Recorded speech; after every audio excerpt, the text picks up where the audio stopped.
इंदौर के तुलसी नगर में नक्शे के विपरीत और सरकारी जमीन पर बने मकान पर कार्रवाई करने के निर्देश संभागायुक्त संजय दुबे ने जारी कर दिए हैं। लगातार मिल रही शिकायतों के बाद संभागायुक्त ने इस मामले में जांच के निर्देश दिए थे।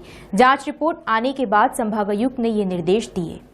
निपानिया में तुलसी नगर गृह निर्माण सोसाइटी द्वारा बसाई गई कॉलोनी विकसित होने के बाद से ही विवादों में है।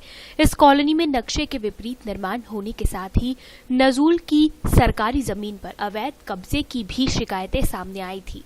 इतना ही नहीं, कॉलोनी में नाले की सरकारी जमीन पर भी इमारतें तान दी गई हैं।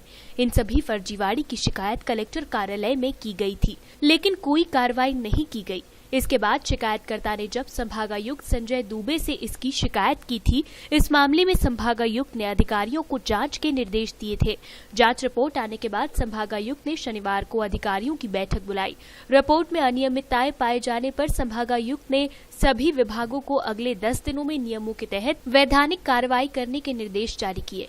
तुलसी नगर कोऑपरेटिव संस्था में जो गलतियां हुई हैं वो बहुत अब स्पष्ट हो गई हैं। उसमें शासकीय जमीन पर रजिस्ट्री करना, शासकीय नाले की ज़मीन पर मकान बनवाना, टीएनसीपी के गलत नक्शे प्रस्तुत कर लोगों की रजिस्ट्री करना, कॉलोनाइजेशन एक्ट का उल्लंघन करना, बिना डायवर्जन के कॉलोनी का विकास करना, ऐसी तमाम गलतियां नजूल की, राजस्व की, टीएनसीपी की और कॉलोनाइजेशन एक्ट की गलतियों को का उजागर होना से म्युनिसिपल कॉर्पोरेशन की भी गलतियां, तो तीनों विभागों की और कोऑपरेटिव एक्ट की गलतियां भी इसमें स्पष्ट हुई। तो चारों विभागों को अलग अलग उनके नियमों के अंतर्गत कार्यवाही करने के निर्देश दिए हैं।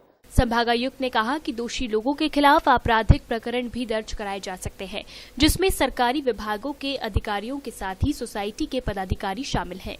अगले 7 से 10 दिनों के अंदर में सभी विभाग इनके विरुद्ध कार्यवाही करने के लिए प्रकरण पंजीबद्ध करके कार्यवाही प्रारंभ कर देंगे। बिल्कुल हो सकता है, बिल्कुल होगा। अगर इसमें ऐसा पाया जा रहा है जो कि प्रथम दृष्टया लगता है, इसमें आपराधिक प्रकरण भी। तुलसी नगर मामले में संजय ठाकरे नामक युवक की हत्या भी हो चुकी है। वहीं जब से इस कॉलोनी में प्लॉट आवंटन की कार्रवाई शुरू हुई थी, तब से ही ये कॉलोनी विवादों में है। अब देखना होगा कि संभागायुक्त के निर्देशों के बाद इस मामले में क्या कार्रवाई होती है। Bureau report, D Live News।